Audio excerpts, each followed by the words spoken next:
Last time on Lawful Stupid. Oh god, I don't remember what happened last time on Lawful Stupid. Last time on Lawful Stupid, it was a real bad time for the boys.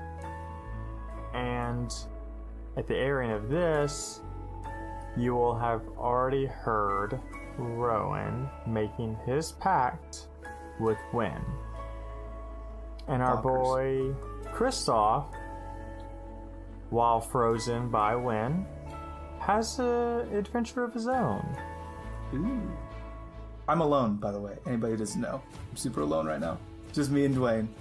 It's me and Dwayne versus the world. That's right. We're doing more of these character spotlights because I think they're going to dive deep into our heroes, and I like that. That makes me real happy. I have no boys with me. It's dangerous. Dangerous world. I usually have Rowan here to hold my hand. We play together in the same room, for those who don't know. In our hearts, anyway. And he gets me through it. But today, I have no safety net. You're in my world. I'm in your world now. And so, Kristoff, the last thing you remember seeing is the sight of these two monstrosities towering over Atlas, who is doing his best to hold Chiringa from plummeting to his death. And then it all just stops. Your world freezes. And it all goes black. You feel like you lose consciousness. And for a brief moment, you feel like you're floating in the darkness. And you close your eyes as if to drift off to a sleep. But instead, you find yourself sitting in a chair. In front of a table. In a warm hearth. Hearthy? Is hearthy? Hearth is now a verb? Lit? No, hearthy. That's my own word. It's a hearthy room. It's an adjective. It's hearth-like in nature. Yes, it's that's true. I'm gonna make hearth a verb, an adjective. It's gonna be flexible. Lawful Stupid fans, I need you to write both Merriam and Webster. That's right. And just when you're doing that, just put a PS about the last time we needed this as well. Hey, indenturement? We'll still follow up on that. Indenturement, follow up on that also. Hearth as every type of word. Yep, perfect. And so you're in this room. There's a fire. It's warm. The floor is made of cobblestone. And there's a window. And it's looking out into the night. And across from you sits Magister Trestle. And he's staring at a board. A wooden chessboard with wooden chess pieces. And you guys have been playing. And he looks up to you and says, Kristoff, it's your turn. Yes, of course. And I kind of take a look at the board and I reassess myself with the position of the pieces, and I think it almost like comes back to me, the game in progress. I'm like, oh yes, of course. And I continue with my strategy that I was working against him. And as you move your piece across the board, the Magister eyes you very carefully as you do so. And he says, Kristoff, you haven't been here long, but we never really talked about where you came from. Of course, I come from the land of silence. Thought you knew that. I mean, we talked about that, but in name only. We never really talked about what that means. For example, in Yuri, I know how they rule. I know what they value, and I know what they do. I know what drives them. I have no idea what it's like in the land of silence. Well, not too many years ago, it was the most wonderful place you can imagine. I mean, we had our problems, as anyone does, but it was a fair place where a man, usually a tiefling man or woman, with nothing but ambition alone, could seek out and forge whatever destiny, whatever life they wanted for themselves. And that was all thanks to my father and his father before him. On and on it went. would you have considered your father a good leader? He was the best. No ruler was ever so attached to his people. No person in a position of authority ever had such deep and unending love for both his country and the people who inhabited it. I wish you would have met him. But is that what makes a good leader, Kristoff? Somebody in love with their people, or somebody who is looking out for the future of their people? Well, I think it's paramount in both regards, but I think that when you have that true love for your people, you're always going to act in their best interest from now and, for the future as well. I would agree with you, but just leading Oxbane, what if you had to choose between the town and a few people of the town? What does it mean to be a good leader there? Well, my father likely wouldn't agree, but I'm a pragmatic man, and I think the needs of the many outweigh the needs of the few. You would have to make the least possible sacrifice in order to continue the prosperity of all. And the Magister picks up a piece and moves it forward on the board and says, I thought the same way, and it's why I worry that just loving your people isn't good enough. If you don't have that love for your people, and I think Kristoff moves the piece slowly forward, if you don't have that love for your people, then everything you do, there's going to be an ulterior motive. There's going to be something in the back of your mind that is going to inadvertently, inevitably, hurt the people you're charged to protect. And the Magister moves a piece and says, I don't disagree with you.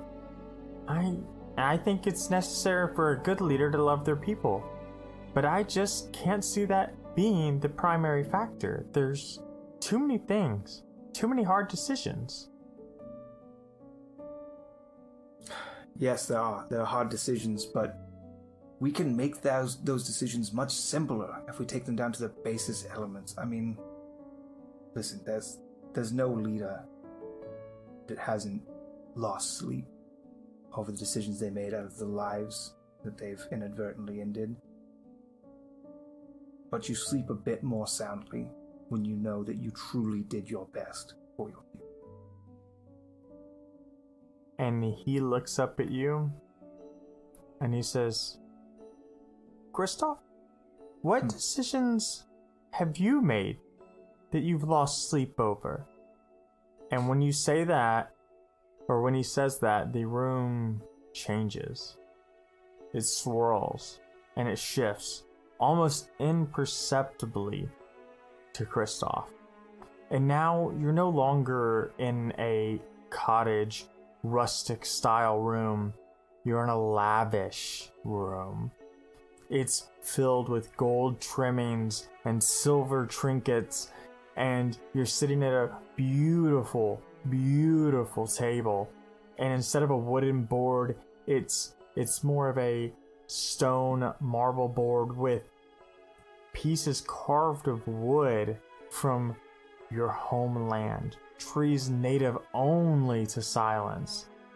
And across from you sits Pallas, your brother.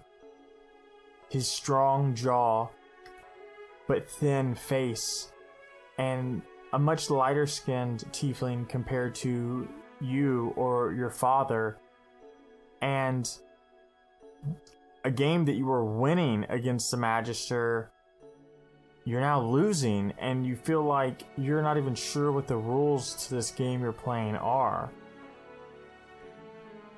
And he says to you, are you going to make a move, or what? I kind of shake my head and rub my temple. Yes, it's my move.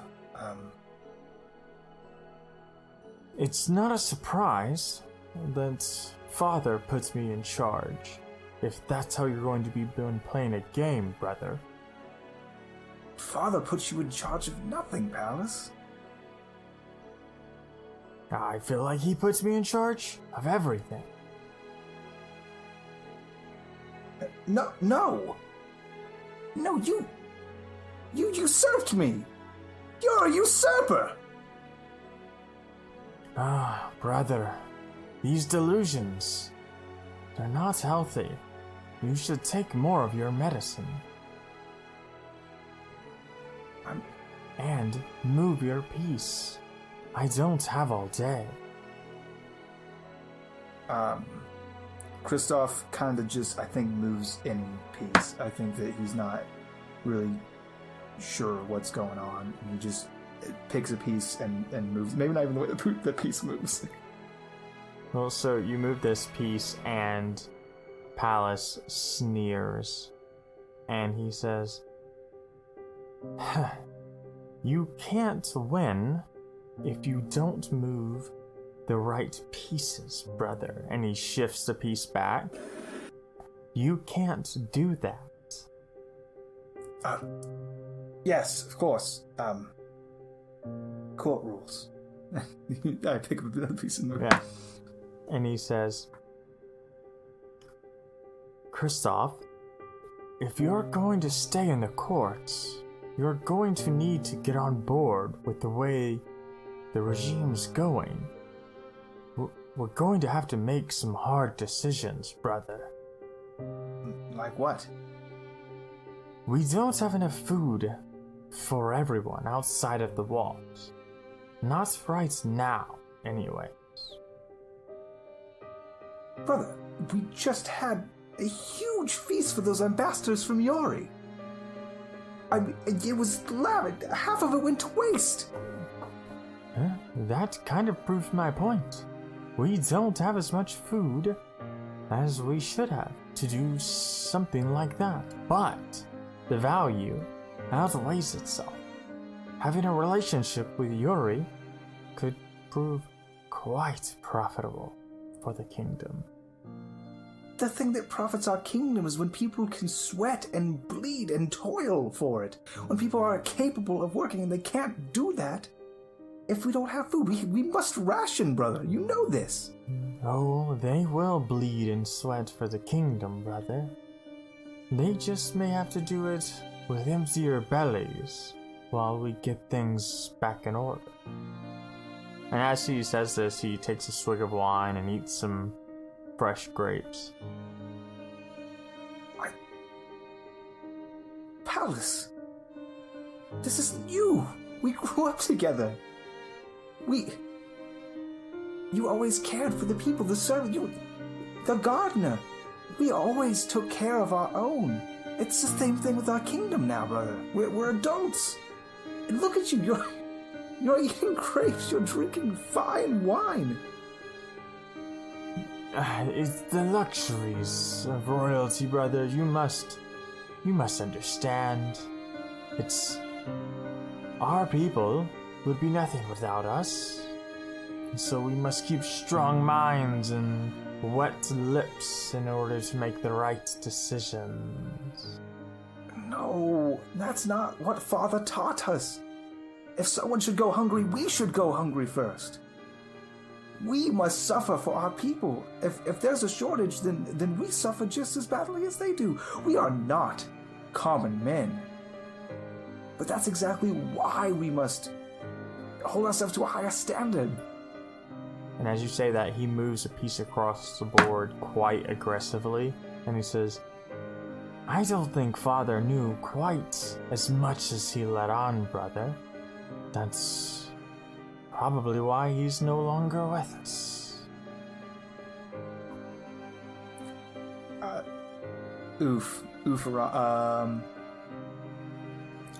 I just move a piece, right? I mean, whatever piece he just moved, I'm taking. I don't care what the better strategy is beyond that. I'm just like aggressively taking that piece.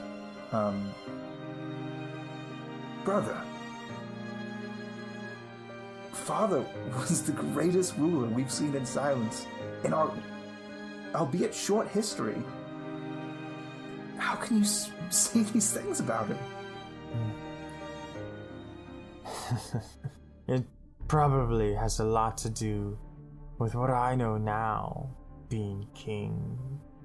And he taps this simple band around his head, the very traditional crown of silence made of simple ivory. And he says, "Heavy is the head that wears the crown, brother. I've been read in on much more than you can imagine. Father kept us going, but he failed to grab some more precious apples, which could have led our kingdom to be a power on Goron." Why are you wearing the crown? Father, he's dead. Father's dead, and I'm the firstborn son. I shouldn't. Brother, don't stress yourself. You really should take more medicine. You're getting upset again. Do I see like a vial of medicine? You just have like a drink next to you. Okay. I don't feel well. That's true. I feel very. I think I reach for a drink it. And he smiles, and I think this is the widest you've seen him smile since you guys were playing. And he makes another aggressive move, and you end up losing 2 pieces in this game right then in one move. And he says, "That's better. Just relax. It's going to be fine, brother." Yes, of course. And as you say that, as you give in to Palace's trickery, the room shifts again. And while it's the same room, it's less lavish. It's still nice and it's royal, and you're playing on the same board, but the wooden pieces you were playing with are newer looking, and you see across from you your father, and the pieces on the board have changed. You're no longer in this devastatingly poor position. You and your father have been playing a game, and you have found yourself about even halfway through the game. And your father looks at you and says, "Kristoff, is everything all right?" Father, and I think I touched my face. I didn't realize. I don't know why I'm crying. And he smiles and he says, "There's nothing to be ashamed about crying, boy." I just don't know what came over. We were playing a game. It's my move, right? Yes.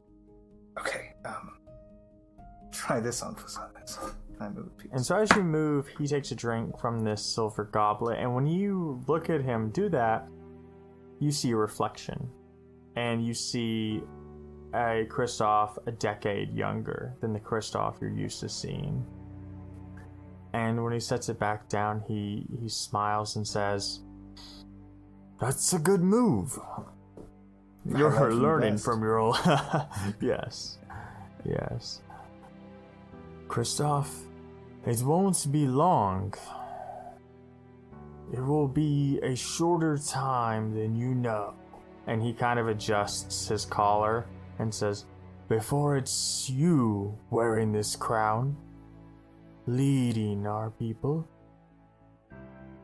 what will you do?" I don't know about all that. You've got quite a few good years left, and you can't just abdicate and leave me with your messes. And when you say that, he frowns. And he begins to gray and get frail.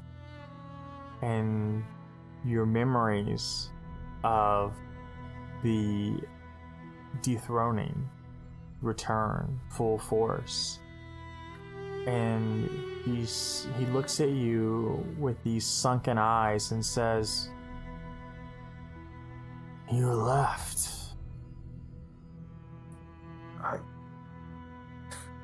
I was exiled.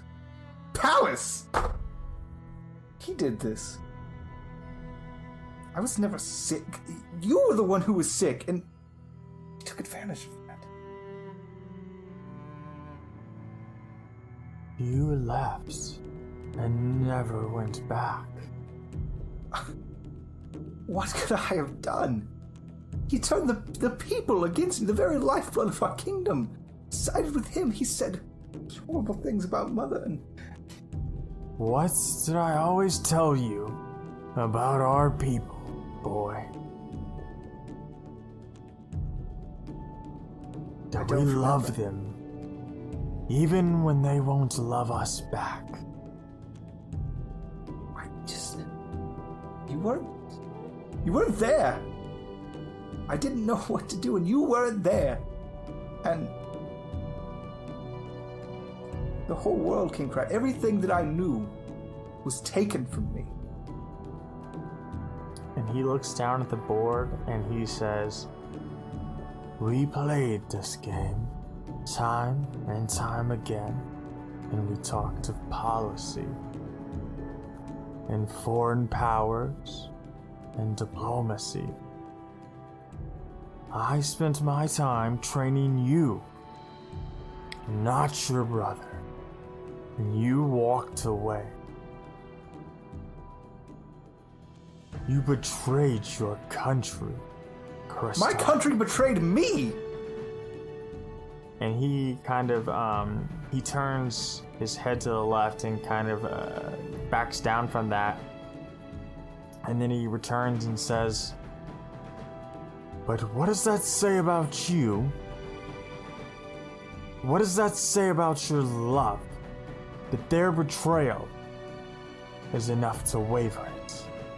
Do you think I care about this country so little that them betraying me is enough for me not to love them?" But what about your son? You've got enough love in your heart for every person in silence, but when they turn their back on me, your son... I don't have as much love as you, Father. I never did. No man did. Or ever will again. There are great people in this world. In Goron, I've met a great many of them. And your heart is greater than you know. You will meet people, and hopefully you will come home. Treachery on your end or ours, I don't think it matters, Kristoff. I don't know if I can. Then I don't know if you should. And when he says that, the room swirls again. And this lavish room, the walls fall away. And the marble floor is dirt. And the table you sit at is a dark, rotted wood. And the chessboard, or the game board, is that table with crude chalk drawn on it. And your pieces are rocks and stones and pebbles. And on the opposite side of you sits a figure in a dark, woven cloak and a silver dragon's mask. And it says to you, "Are you going to make a move or not?" Oh, of course it's you. Here we have it, ladies and gentlemen. The subject of all my woes. You, whatever, dragon? This is how you come before me? My ancestor? You show up now? Still blaming other people, Kristoff. Blaming other people. Your ancestors? your family, your people? When will you start taking responsibility for your own actions and your own circumstances? If it weren't for you, Palace wouldn't have been able to turn my people against me. These damn scales! Because I look a little different because they still cling to their infernal heritage, even though we've a civilized people, we've moved on from that. Because, of course, I'm the Silver Serpent of Silence. Of course, I must be evil. I must practice dark magics because, I was born with a little innate ice talent? That means you can call my mother a whore? That means you can cast my father out of his throne? That means you can take what's rightfully mine? Kristoff, I can't begin to tell you how wrong you are for blaming anyone but yourself. Your father's choices were not yours. Your mother's choices were not yours. But that does not give you the right to blame everyone else and do nothing about it. I think it's your move. And he looks down at these pieces and he picks a pebble and he moves it on the board. And you guys go back and forth a few moves until you both have your larger rocks and a small pebble on each side of the board. And the Silver Dragon Mask moves the small pebble in range of yours and says, "You're an adult now. While young for your species, I believe it's time you stop acting like a child." I don't know what you can possibly mean. I am out here doing everything I can to help people in need. Maybe not the people of Silence, but the people of Oxbane, people of Yori. They need someone too. Were you helping them when you decided to stay in Yori to enjoy that lavish town? I wasn't there to enjoy spoils. I wasn't there drinking every night like I've been doing for the last year. I was in there trying to learn something, trying to become better, trying to figure out what I can do to build in this world instead of tearing things down. You can mask your avarice with the rest of the world, but we both know you wanted that artifact. Of course I wanted the artifact. Of course I did. And you let that avarice cloud your judgment, and you decided to stay longer. And who suffers? The very people of Oxbane you swear you're for? I didn't know. How could I have known? And he looks at this board that you guys have been playing, and he says, "I don't think you'll know anything if you keep blaming other people. And you keep forcing this idea that you had no other choice, or that you could not have known, that you could not have done something different." I'm doing something now. I'm risking my life. I'm in some damn cave right now. I'm probably about to die. And have I died already? Is this what this is? Hell, right? The figure across from you pulls off the mask and reveals an older Kristoff. And this you across the board says, "Oh no. We've been to hell already. It's much worse. But I can guarantee you, if you keep acting like you are now, I may never exist." So what do I do then? What do we do then? And he thinks for a moment as you make your move, He says, "You know, I've always hated time travel." It smells horrible. "So I can't tell you what you should or shouldn't do.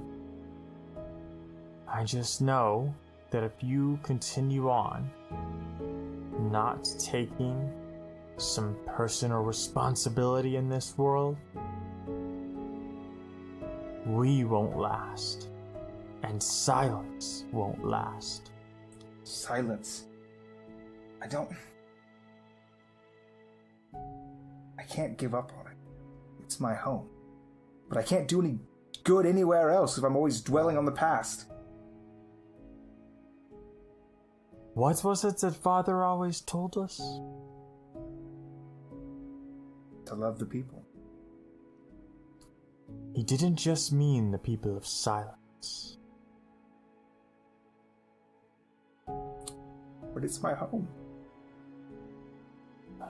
I know. And it's a home that you should return to. But I'm afraid our time as lords there, I believe that's at an end. But that doesn't mean they should suffer.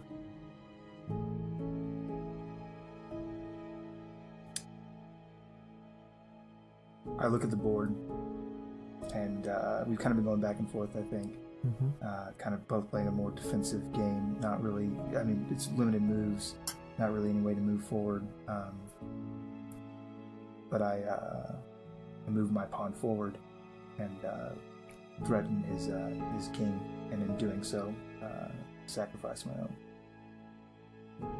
And as he makes the move against your king, leaving a pawn on the board alone, he looks at you and he smiles and he says, "I believe there's hope for us yet."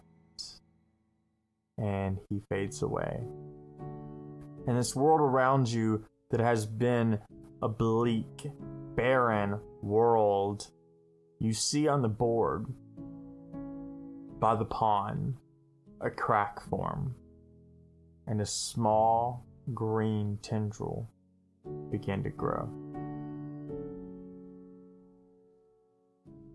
And at the end of that tendril, a small leaf forms.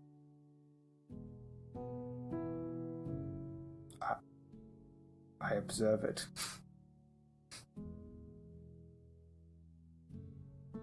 And you feel this overwhelming sense of calm. I reach out and touch it. When you do this,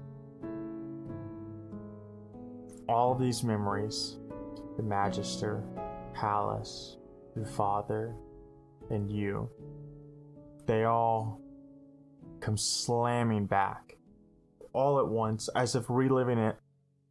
And you see this pawn and these two broken king pieces, these rocks that are now rubble that represented your kings. And I think from this point, Kristoff understands what he's supposed to do. It's true. I do.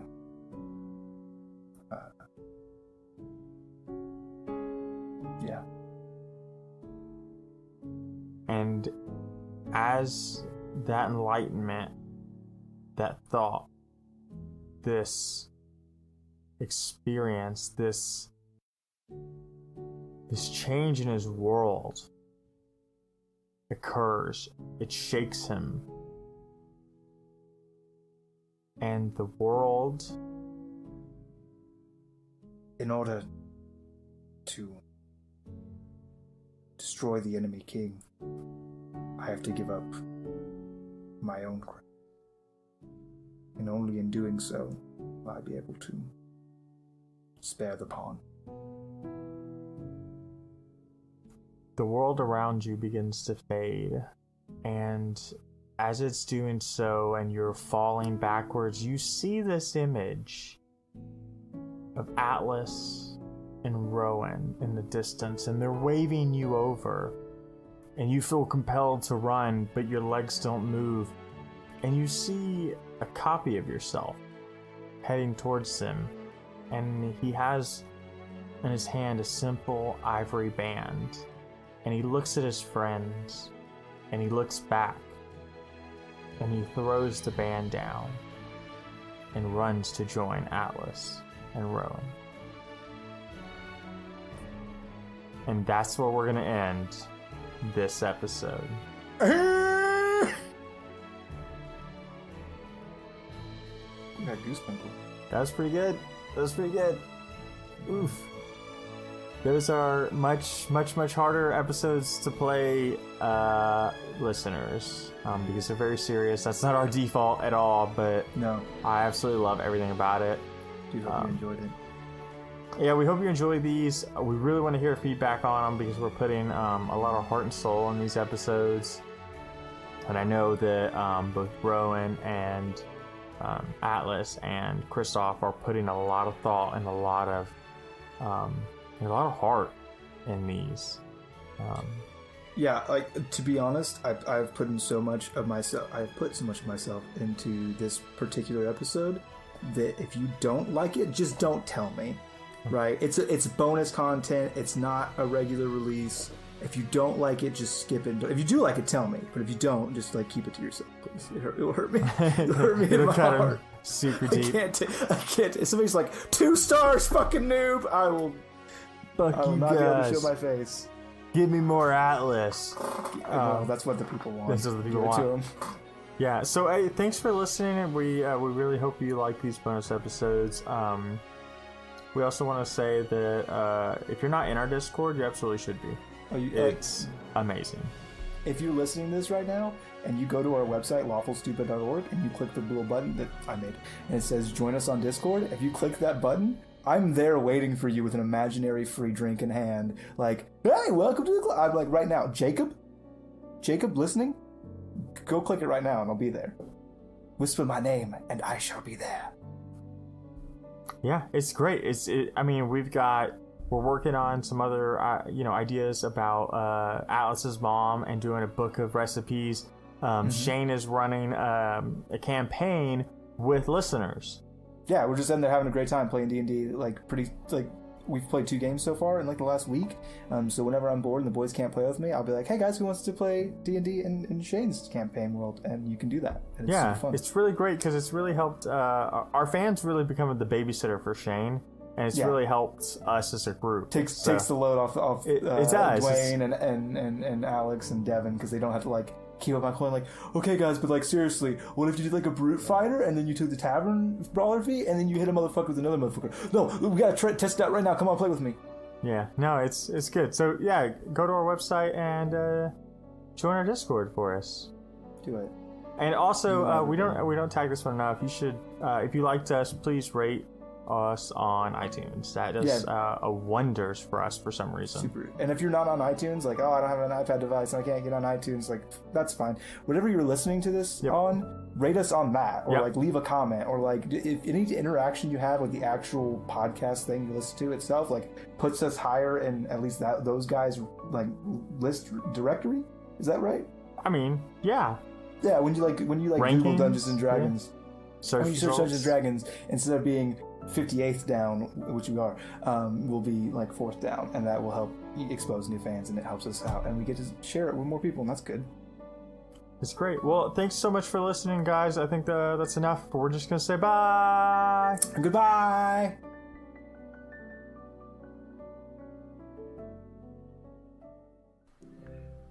We are storytellers.